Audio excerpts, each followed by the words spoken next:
Hello everybody, this is take two. My compressor just decided to jump on, it was too loud to record. I'm going to share my tale of woe with you.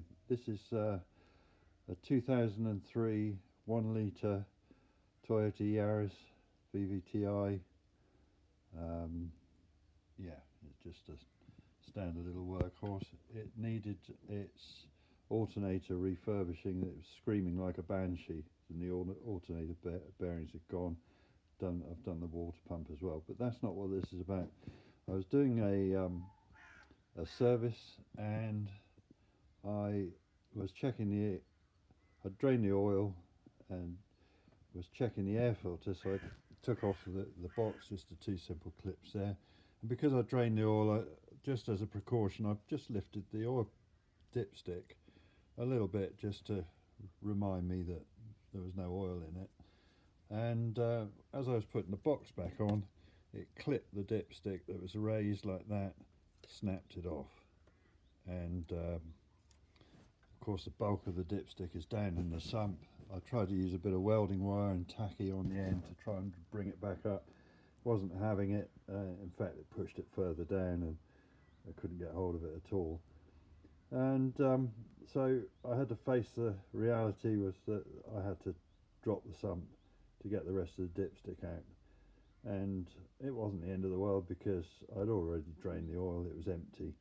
So I just thought, right, undo the bolts, lower the sump, reseal, back on. Not a bit of it. Here's the tale of woe. When you on these, if you're unfortunate enough to have to do this job and you find you've got an aluminium sump, then you're in for a spot of bother. I think steel sumps are all right, but you've got an aluminium sump like this. Just take a little walk round. There it is, that's the inside. Without the baffle plate, I've just washed the baffle plate off. There's the outside. Yeah, if you've got one of these and you want to remove it, it's interesting. It seems straightforward. You go all around the outside, there are the bolts, and then it's got the four larger bolts fixing to the bell housing. Now, if you take all those bolts out and all the ones around the outside that you can see, you think, right, life's a good one, let's get the thing dropped. It won't come off. I promise you, it will not come off. Because in here, if you imagine you are looking, this is your view from under the car, and this is what I'm coming on to. Your view from under the car is that, more or less, with this little inspection cover that goes to the clutch and the flywheel. I suppose it's got the timing marks on it or something like that. Well, if you've got all these bolts out, it ain't going to move, because I discovered after fighting with it for a couple of hours, if you take that out and you look from inside, you see these two 10mm bolts here, and there's your problem, because when you've got that in place, you can see, look at the access to it.